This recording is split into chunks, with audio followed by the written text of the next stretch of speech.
Radio at its best. 24 hours a day. More choice. More variety. Over 3,000 different worldwide cities tune in every week. Right here, right now. Music to your ears. Good afternoon. I'm Mike Alsop and I'm broadcasting live and video stream via our social media from our studio here in Liskeard. My guest this afternoon is Jonathan Stafford. He's the organiser of next year's California, which is a festival being held on Looe Beach between the 26th and 28th of September. Good afternoon, Jonathan. Afternoon, nice to be here. Do you prefer Jonathan or John? John's fine. John's fine, okay. Okay then, good afternoon, John. Now, before I start asking you anything about the festival, can I ask you to tell me a little bit about you and your background? Yeah, sure. Firstly, obviously, thanks for having me here. It's very nice to be here. I'm 30. I'm born and raised in Saltash. I'm a musician. That's what I've done all my life. I went to school Devonport High for boys, which is, the other side of the bridge, but we won't talk about that. For my sins, a musician. I've been a musician my whole adult life. In a band called Haunt the Woods.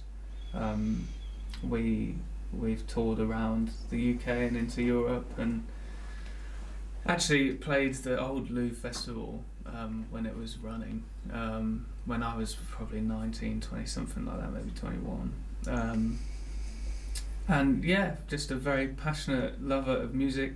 Went to Live Wire Youth Project from the age of 10 or 11. That's Tell me a little bit about Haunt the Woods. Yeah, so we're What sort of gigs do you do? Yeah, we're like a prog rock band, I suppose. We've been on a really long journey together, the same group of guys, since I was probably 18, so we've been together about 12 years. It's kind of culminated in us signing to Universal Records on a label called Spine Farm.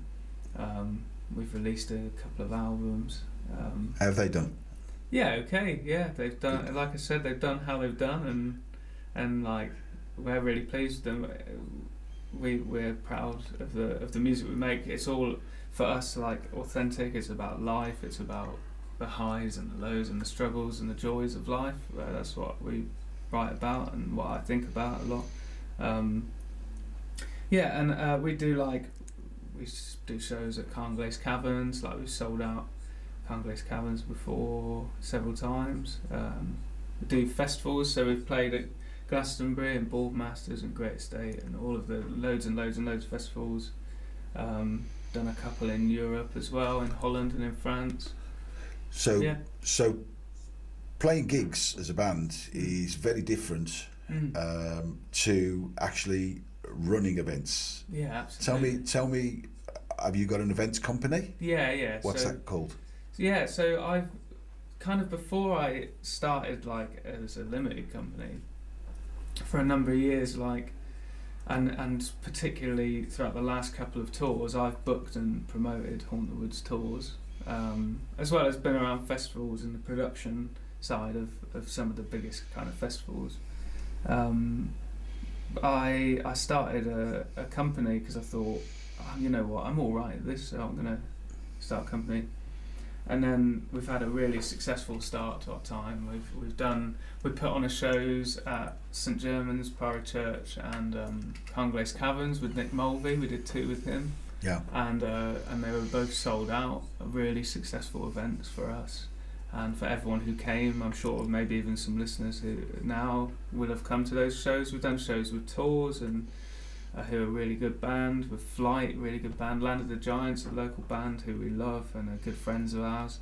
So, and the production team we've worked on those shows are the people who provide our PA and sound and production are a company called Millstone Sound, who are an incredibly good and reputable company who provide large-scale production for stages at Boardmasters and Great Estate and loads of big festivals. I have a colleague that I work with called Bruce, who I've worked with for 10 years on events, and he's he's doing our site management side of things. We've Right. got a really good health and safety team. So we're kind of it's very different from playing gigs.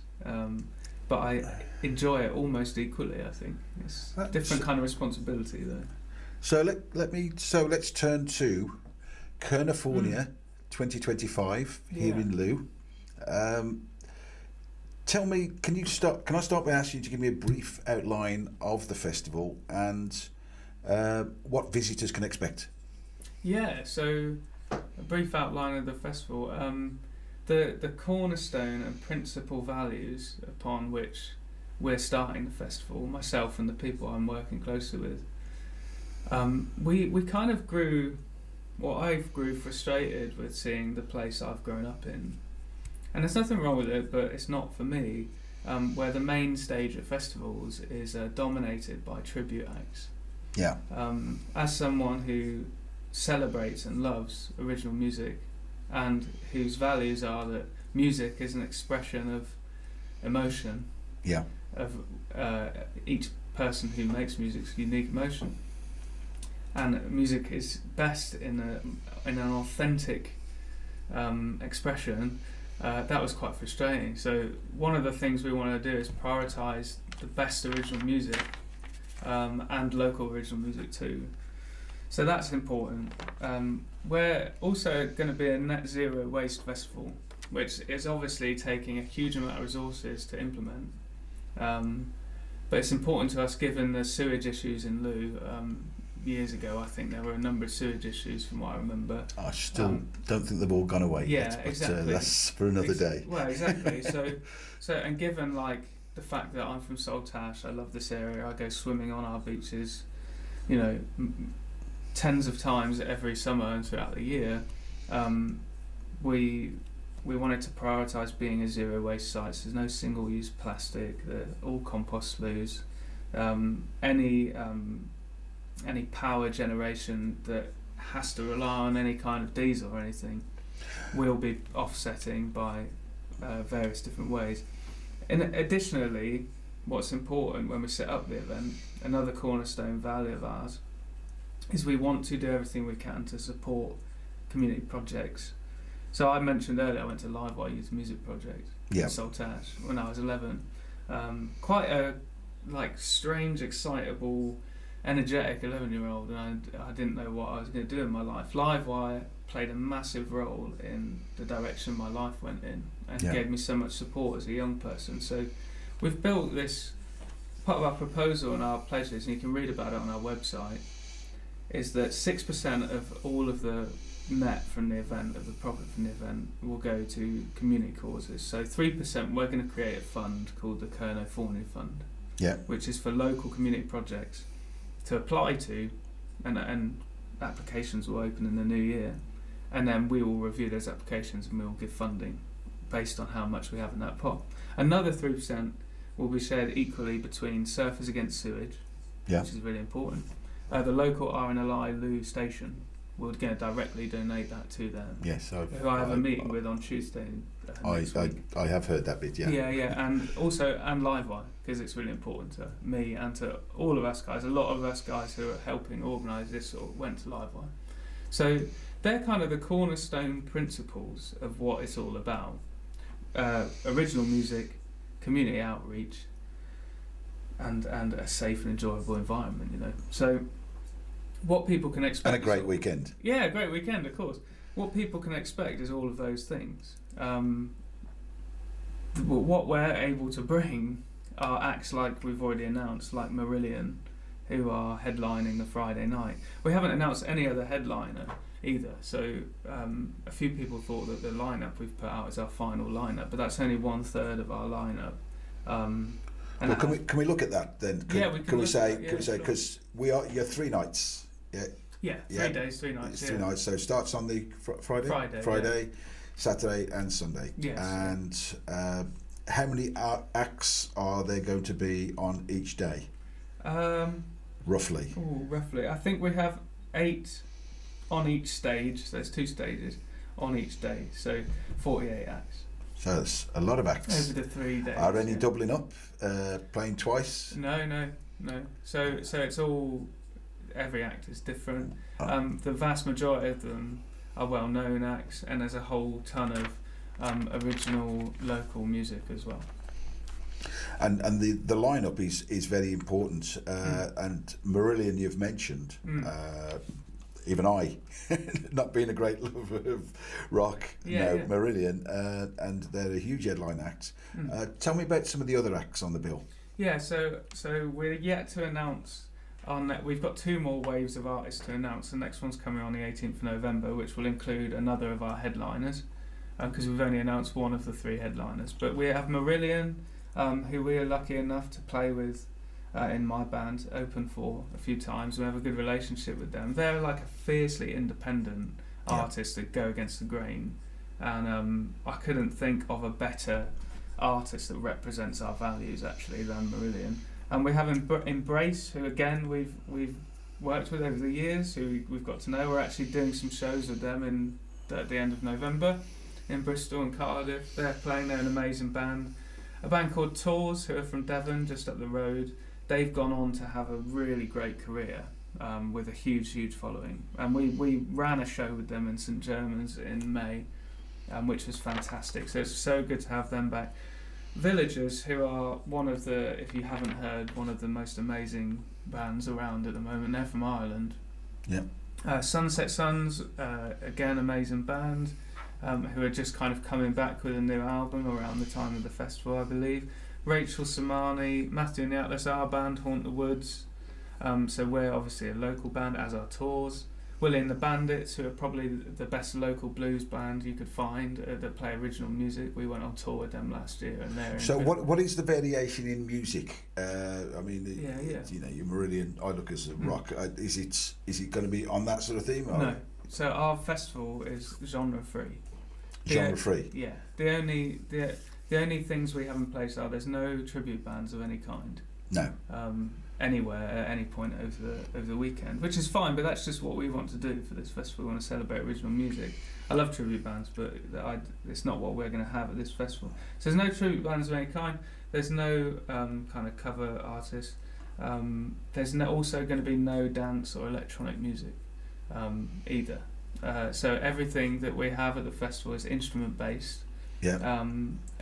Vocal or guitar or piano or whatever based. We want to celebrate musicianship. We want to celebrate authenticity. But it doesn't matter the genre. You can be a prog band, you can be a jazz band, you can be a blues band, you can be a acoustic singer-songwriter. As long as it's good, authentic, real music, then it's going to be great at our festival. So looking at the event itself, what are you looking to achieve? Short term, long term? Yeah, I mean, obviously, like, it's hard to say exactly what will happen in the future, but our ambition is to set up this event and be successful in the first year, which, based on our first week's sales, it's definitely going to be. Okay, I feel like we know that already, that it's going to be really really good. I think the agreement we have with the landowners is for a year, but I think we have a shared, and we certainly have the ambition to create something with longevity that can become one of the best, if not the best, original music festival in the Southwest. That's what we'd like to do, but one step at a time, like, you know. Yeah. Now, I'm sure you're aware that a week before your festival, Looe hosts its annual music weekender. That event's been going for about 3 years. I'm sure you know the background of it. But for the last 3 years, Looe has produced its own weekender, and it's really doing quite well, progressively getting better every year. How do you see that? There's a week between us, so how do you see the two events coexisting? Firstly, I think the Weekender's a brilliant event, and I admire the work that the event's done to create such a great event, and I hope and see no reason why it won't continue to be such. Equally, ours will be a great event too. I think the two demographics of the events are wonderfully opposite so can perfectly easily coexist with one another. I think the Weekender, from what I understand, attracts people from outside of Looe, but a broadly local audience, which is fantastic for the community. And obviously the businesses that run the event do very well out of it. I think our event will attract a significant amount of people from all around the UK and outside of the UK, I think, given the calibre of artists that we have playing, which is important. And also for a price that, for a day ticket to see the event, is actually cheaper than you'd normally pay for a ticket just to see one of the artists at our event. So, for a lot of the artists. So I think they exist perfectly together. I think the two could complement each other, and actually we may see that people come for 10 days to Looe to enjoy both events. And I think there's many towns that have similar stuff happen, where you have a large scale event, and in the lead up you have a community based event, and that one supports the other and grows into, who knows what will happen in the future as well. They could grow together into something quite amazing. Now you've mentioned the numbers earlier on, and the numbers, as we spoke earlier, correlates to the early bird tickets you were suggesting, and the price and how much a Weekender ticket will cost. Do you want to go through what those are for me? Yeah, sure. I think in terms of sales as well, we've sold about 10% of our tickets already in a week. So of the entire ticket allocation. So I'd suggest if people want to pay the super early bird price, that will be gone soon before our next wave announcement. And how much is that? So for the entire weekend, it's £89.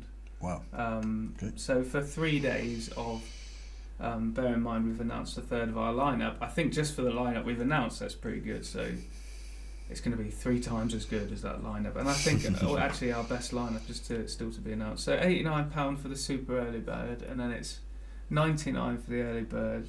And then once all the early bird are gone, it's £109 for the whole weekend, which I even think the full price, the max price, is actually really good for the So whole the maximum 3 days. price that anybody will be paying whenever they get it is £109. £109 for the full 3 days, but at the moment it's £89, and for a while after, until they're gone, it'll be £99. We also have day tickets, which are £49 a day, which I think, like I said, is really good too. We've also, when people buy tickets, we have accommodation partners. We approached several accommodation partners, and we are running a shuttle bus between each accommodation partner that will drop down to Looe. Are you able to say at this time who your accommodation partners are? Yeah, we have 3. They're on our website. We have Ten Creek, Killigarth, I think it's called Manor, and Trelawn Manor at the moment. But we're looking for 3 more accommodation partners, and we're in discussions at the moment about working out a deal with those guys, which helps us pay for the shuttle bus. Because obviously that's quite a big expense. So if there are any potential accommodation partners, they could contact you. Yeah, we're also looking for a hotel for our artists to stay in. That obviously because we follow a bit more of a European model with our hospitality for our artists, which is not just to give them a 12-pack of Walker's crisps and a 4-pack of beer. We're providing them really good, and our crew really good accommodation and really good meal, regular catering, 3 meals a day. So we want to treat our crew and artists really well. So we've got a few ideas in mind, but we're looking for, in the most ideal world, a whole establishment that we can keep our artists in for the time. So if there is anyone out there who'd like to do that, then we'll have some fabulous hotels. I'm not going to name any because if I named one, I'd have to name them all. And I might name one that might not be able to do that for you. So I'll just again leave that out there that you're looking for that. But yeah, we've got 3 accommodation partners to answer your question, and we have a shuttle bus that people can get. I think it's £10 for the whole weekend for unlimited travel on the shuttle bus, which it doesn't even cover our costs on the shuttle bus, because we're going to have to transport a lot of people around the town. We want to build the infrastructure ourselves as much as we can to facilitate an easy time for the people coming to the festival. Also, it encourages people to come to the festival and travel responsibly with the least impact on the environment. Yeah. So they could get the train to the festival, and then they know there's a shuttle bus that's going to take them from where they're staying down to the town. So, going back to what you were saying about tickets, now if you're like me, whenever there's a festival or something like that, I will choose which day. I can't always go to 3 days, and a lot of people won't be able to go to 3 days. I will choose. I'll see somebody that I particularly want to go and see, and I'll choose that day. So that would be £48. So if I then get very excited, 49, I think. 49, yeah. sorry, Yeah, £49 for that. That's for 1 week. For one day, yeah. Yeah. And then if I think if I get too excited and I need 2 days, how much would that be? Can you do a 2-dayer? Yeah, no, there's no 2-day ticket. So, but at the moment the price for the whole weekend is cheaper than 2-day tickets. Okay, so the reality is rather than pay two one-day tickets, it's probably better to have the all day, the all weekend ticket. Yeah, and also like it's a perfect example of how again we could coexist with the weekender. You know, you can go to the weekender, which is a free entry event because it's obviously mostly in pubs and stuff, and then they have the free stage. Yeah. And then if you just wanted to come to one day and see Marillion, Embrace, I think on one day on the main stage on the Friday we have Marillion, Embrace, and my band Haunt the Woods, Pure Reason, Revolution, Le Soir. We have loads of awesome bands on that day. So say you just wanted to come on Friday, or say you just wanted to come on the Saturday, which we're yet to announce our headliner for, and you want to go for the whole weekend at the weekender, you could, you know. So there's plenty of combinations to work with. Would work. Yeah. Or if you want to go to both for the whole weekend and make it a 10-day party, why not? You know. Now, one of the things with Looe is it's a small town, as you know, and one of the things that we are looking at in other directions is to extend the tourist season. How will we've touched on this a little bit, but how do you see overall that local businesses and organisations will benefit from your event? Yeah, I think phenomenally so. I think we've seen already at least one accommodation who's not even an accommodation partner of ours is now full for that weekend. I saw a Facebook thing go out about that from someone, I can't remember who it was. And they've said that that's because of the event. Because of our weekend, So that's just one example within a week of us announcing and putting tickets on sale of the impact. I think what our event will do is, and it's really important people understand, we're going to have hardly any vendors and things on the beach. We're developing an app called an iOS and Android app called the Kerno Forney Festival app. It's not available yet. But what we're going to do in that app is let people know that the things to do that aren't listen and watch music at our festival are go to Looe. Yeah. And enjoy the town. Yeah. I came to Looe as someone who grew up in Saltash. As a child, my mum brought me down to Looe all the time, and we'd go to the beach and we'd go to the joke shop and we'd go, that's what my memories of Looe, almost, fortnightly or whatever.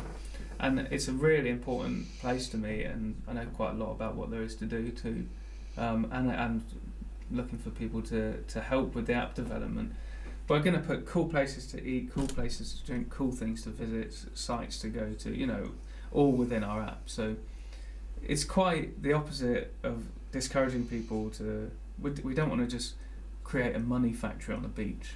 We want to create a really cool live music festival experience on the beach.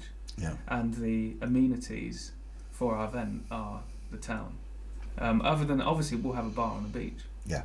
But people won't be able to... It's very, very strict that people won't be able to take alcohol outside the festival that they bought within the festival.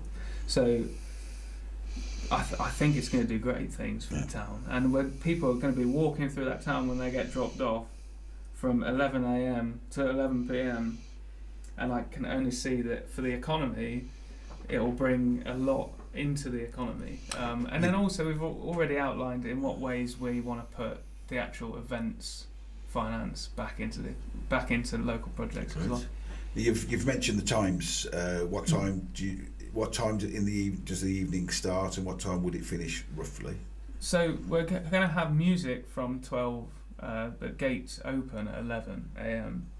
Our curfew is 11 p.m. So there won't be any noise. There won't be any noise past 11 p.m.